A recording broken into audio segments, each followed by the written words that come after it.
Afternoon. आज आपण स्पर्धा परीक्षा मार्गदर्शन या सत्रामध्ये पुढचा घटक गणित विषयातील भूमिती या घटकातील वर्तुळ हा घटक आज आपण बघणार आहोत. तुम्हाला वर्गातल्या अभ्यासामध्ये वर्तुळ, वर्तुळाचे घटक हे झालेलं आहे काही नाही. त्यावरच आधारित या घटकामध्ये प्रश्न विचारले जातील. आता थोडक्यात आपण उजळणी करूया. वर्तुळ आणि वर्तुळाचे घटक कोणकोणते आहेत. तर सुरुवातीला बघा, ही जी आकृती आहे ती कशाची आहे रे? वर्तुळाची आहे, बरोबर की नाही? ही कशाची आकृती आहे? वर्तुळाची आकृती आहे. कंपासच्या सहाय्याने ज्यावेळेस आपण वर्तुळ काढतो त्यावेळेस जे लोखंडी टोक जिथं ठेवलं जातं आणि तिथं लोखंडी टोक ठेवून या पद्धतीने जो गोल काढला जातो त्याला काय म्हणायचं? वर्तुळ. आणि हे जो लोखंडी टोक ठेवलं जातं त्याला काय म्हणायचं? वर्तुळ केंद्र किंवा वर्तुळ मध्य म्हणायचं, बरोबर. आता जो ही जी वर्तुळाची रेषा आहे, ही वर्तुळाची रेषा आहे त्याला म्हणायचं वर्तुळाचा परिघ. काय म्हणायचं? वर्तुळाचा परिघ.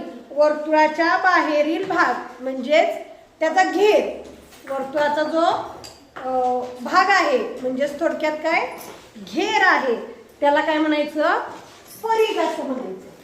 आता हा केंद्रबिंदू आणि वर्तुळाचा भाग, वर्तुळाचा परिघ हे समान अंतरावरती असतात. म्हणजे ह्या बिंदूपासून हा बिंदू समान अंतरावरती आहे, या बिंदूपासून हा बिंदू समान अंतरावरती आहे, या बिंदूपासून हा बिंदू समान अंतरावरती आहे.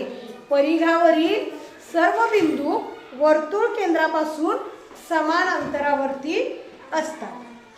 म्हणजे दोन घटक बघितले बघा वर्तुळाचे. एक वर्तुळाचा केंद्रबिंदू, मध्यबिंदू किंवा परिघ, हा परिघ, हे दोन घटक झाले. त्याच्यानंतर पुढचा आहे बघा जीवा. जीवा म्हणजे काय?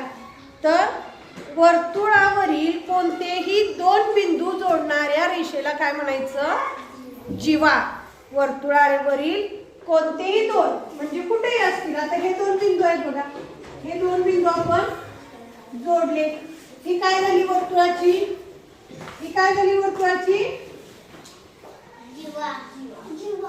जीवा झाली. कोणतेही दोन बिंदू, वर्तुळाचे कोणतेही दोन बिंदू जोडणाऱ्या रेषेला काय म्हणतात? जीवा असं म्हणतात. पुढचा आहे बघा व्यास. वर्तुळावरील कोणतेही दोन बिंदू जोडणाऱ्या परंतु वर्तुळ केंद्रातून जाणाऱ्या रेषाखंडास व्यास असे म्हणतात. म्हणजे वर्तुळावरती कोणतेही दोन बिंदू जोडू द्या परंतु ती कुठून गेली पाहिजे? वर्तुळाच्या केंद्रबिंदूतून. म्हणजे बघा या केंद्रबिंदूतून गेली पाहिजे, त्याला काय म्हणायचं? व्यास म्हणायचं. मग ती वर्तुळावरचे कोणतेही दोन बिंदू, हा सुद्धा व्यासच झाला बघा, आहे की नाही? कारण ही वर्तुळ केंद्रातून जाते. आणि व्यासाच्या बाबतीत एक वाक्य काय लक्षात ठेवायचं?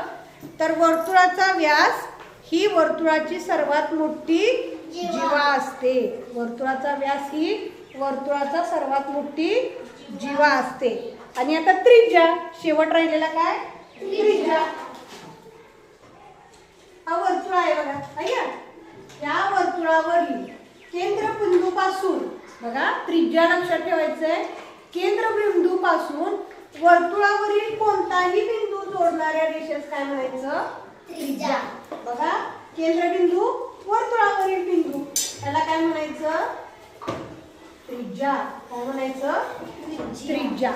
तर ह्या ज्या 4-5 वर्तुळाचे घटक आहेत, पहिला म्हणजे परिघ, केंद्रबिंदू किंवा मध्यबिंदू, व्यास, जीवा, त्रिज्या, हे घटक लक्षात ठेवायचे.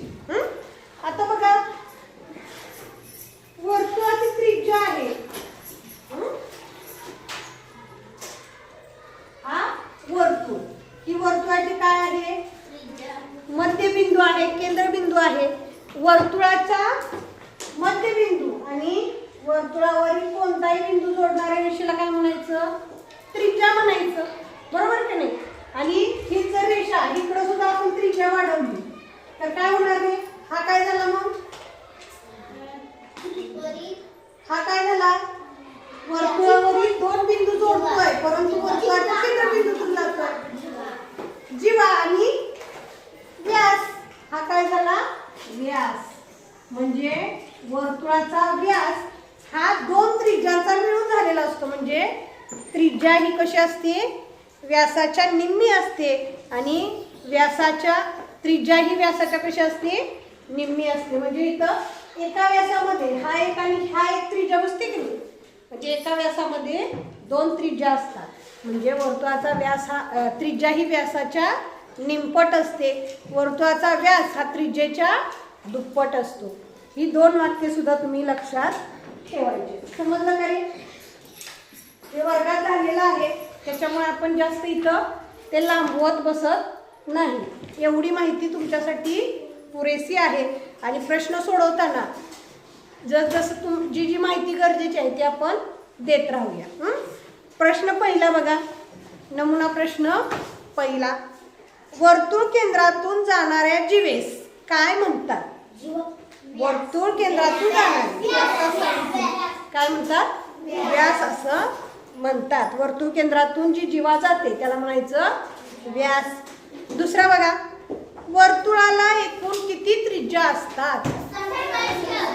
कितीही त्रिज्या काढू शकतो, कितीही जीवा काढू शकतो, कितीही व्यास काढू शकतो. म्हणजे त्रिज्या, जीवा आणि व्यास ह्या कशा असतात? असंख्य असतात. त्रिज्या, जीवा आणि व्यास असंख्य असतात. पर्याय नंबर 4 असंख्य. प्रश्न तिसरा बघा, त्रिज्या 5 सेमी असेल. बघा, त्रिज्या 5 सेमी असेल तर काय रे? व्यास किती सेंटीमीटर असेल? आता आपण काय बघितलं? त्रिज्येच्या कसा असतो व्यास? आता हे वर्तुळ आहे इथं, हा आता ही त्रिज्या 5 सेमी आहे तर व्यास किती असेल रे? डबल असेल का नाही? आता हा हे इकडे पण वाढवायचंय, म्हणजे हे 5 आणि हे 5 किती झालं रे? 10. म्हणजे त्रिज्या व्यासाचं एक सूत्र आपण इथं सांगू शकतो बघा. वर्तुळाचा व्यास बरोबर 2 गुणिले त्रिज्या. म्हणजे 2 त्रिज्या आहेत की नाही? वर्तुळाचा व्यास म्हणजे 2 त्रिज्या मिळून. मग इथं 2 गुणिले त्रिज्या किती दिली रे? 5. 5 गुणिले किती? 10. वर्तुळाचा व्यास किती आला? 10 सेंटीमीटर. आता इथं जे सेंटीमीटर आहे की नाही ते इथं सुद्धा लिहायचं 10 सेंटीमीटर. वर्तुळाचा व्यास किती आला? 10 सेंटीमीटर. पर्याय नंबर 3. पुढे बघा चौथा. आता इथे एक आकृती दिली आहे बघा आणि त्याच्यामधला आपल्याला व्यास ओळखायचा आहे.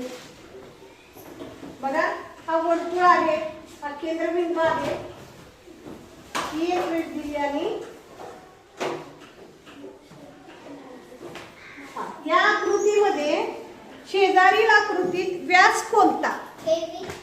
बघा, ए बी. कारण हा कुठून गेलाय? वर्तुळ केंद्रातून गेलाय. आणि डीसी काय आहे? सीडी काय आहे? सीडी काय आहे? जीवा आहे. ही वर्तुळ केंद्रातून गेली आहे म्हणून हा काय आहे? व्यास आहे. व्यास कोणता आहे? A B. पर्याय नंबर 4. पुढे बघा पाचवा. वर्तुळाच्या परिघावर टिंब बिंदू असतात. वर्तुळाचा जो परिघ आहे त्याच्यावरती असंख्य असे बिंदू आपल्याला बघायला मिळतील. म्हणून वर्तुळाच्या परिघावर किती बिंदू असतात? असंख्य. पर्याय नंबर 3. तुझ्या 4 आहे का? ठीक आहे. बघा, इथं आकृती दिली आहे आणि त्याच्यामध्ये काय सांगितलंय तर इथं केंद्रबिंदू आहे अ, इथं ड, इथं ब आणि इथं आहे क.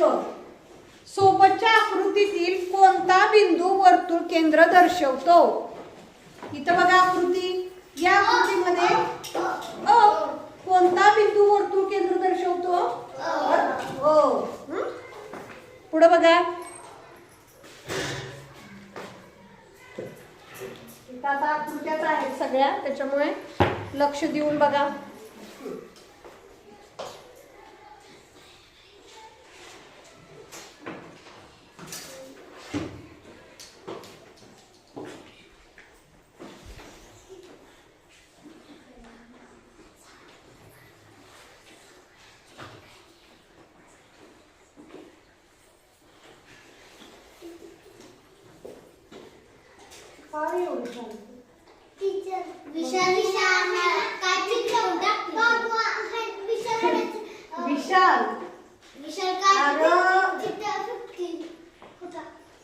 व्हिडिओ चालू आहे, एका तरी व्हिडिओ तुझं नाव नको हा का सारखं तुझं नाव घ्यायचं.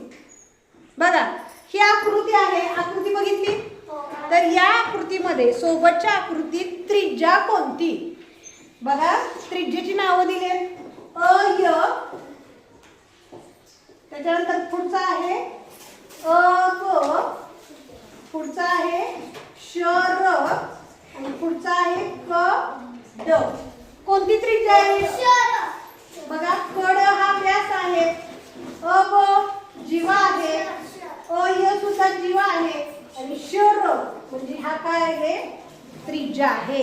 पर्याय नंबर 3. ठीक आहे, पुढे बघा. सोपा आहे ना घटक? छान, हो तर म्हणताय. अजून एखादा बसा, बोलू दे. हा इकडे लक्ष द्या, ज्याला शिकायचंय ना त्याने इकडे लक्ष द्या.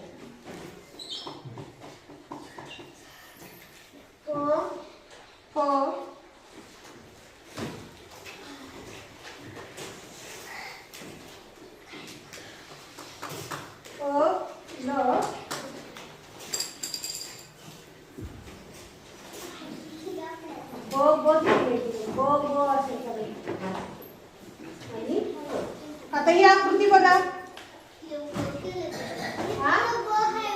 ते दोन्ही ठिकाणी बच आहे. बघूया, काही प्रश्नात असेल तर ठीक आहे, तर ब ठीक आहे. प्रश्न बघा, सोबतच्या आकृतीचा अ हा केंद्रबिंदू आहे तर वर्तुळाचा व्यास खालीलपैकी कोणता? पर्याय बघा, प फ ब भ ब फ आणि क ल. कोणता आहे व्यास? वर्तुळ केंद्रातून एकच रेषा जाते, कोणती? प फ. पर्याय नंबर 1. ठीक आहे. पुढचा प्रश्न बघा, चौथा. एका वर्तुळाचा व्यास 14 सेमी आहे तर त्या वर्तुळाच्या त्रिज्येची लांबी किती? व्यास दिलाय 14 सेमी आणि आपल्याला काय विचारले? त्रिज्या विचारलेली आहे. मग आपलं मगाशीचं सूत्र वर्तुळाचा व्यास बरोबर काय, त्याच्यावरून त्रिज्येचं सूत्र तयार करू. वर्तुळाची त्रिज्या, वर्तुळाची त्रिज्या बरोबर व्यास भागिले 2. म्हणजे व्यासाच्या कशी असते? निम्मी असते, है की नाही? मग इथे व्यासाची किंमत टाकू 14. 14 भागिले 2. बेक कमी बेसाती 14. किती आलं मग रे? वर्तुळाची त्रिज्या किती येणार? 7 सेंटीमीटर. पुढचं जे एकक आहे की नाही ते प्रत्येक वेळेस लावायचं. 7 सेमी. कळलं? वर्तुळाची त्रिज्या किती आली? 7 सेमी. म्हणजे त्रिज्या ही व्यासाच्या निमपट आहे आणि व्यास हा त्रिज्येच्या कसा आहे? दुप्पट आहे. हे लक्षात ठेवायचं. पुढचा बघा, तसाच प्रश्न आहे. एका वर्तुळाची त्रिज्या 5 सेंटीमीटर आहे. लगेच डोळ्यासमोर आणायचं, वर्तुळ आणायचं, त्रिज्या आणायची. तर त्या वर्तुळाचा व्यास किती? डबल झाला ना. त्रिज्या 5 सेंटीमीटर आहे तर व्यास किती येणार आहे 10 सेंटीमीटर. पर्याय नंबर 4. 6वा बघा, कोणत्याही वर्तुळाची त्रिज्या ही व्यासाच्या त्रिज्या व्यासाच्या कशी असते निम्पट असते. त्रिज्या व्यासाच्या निम्मी असते की नाही. हा, समजा हा जर व्यास आहे तर ह्यातली निम्मीच त्रिज्या असते, बरोबर की नाही. म्हणजे त्रिज्या व्यासाच्या कशी असते निम्पट असते. त्रिज्या ही व्यासाच्या निम्पट असते. पर्याय नंबर 1. 7वा बघा, कोणत्याही वर्तुळाचा व्यास हा त्रिज्येच्या दुप्पट असतो. संज्योतीच्या पक्का लक्षात बसतं बघा. कोणत्याही वर्तुळाचा व्यास हा त्रिज्येच्या दुप्पट असतो. पर्याय नंबर 2. 8वा बघा, 2 रे दुप्पट तिप्पट नव्हे. 8वा बघा, वर्तुळाची सर्वात मोठी जीवा म्हणजे व्यास. हे पाठ पाहिजे म्हणजे लक्षातच ठेवायचं पक्क.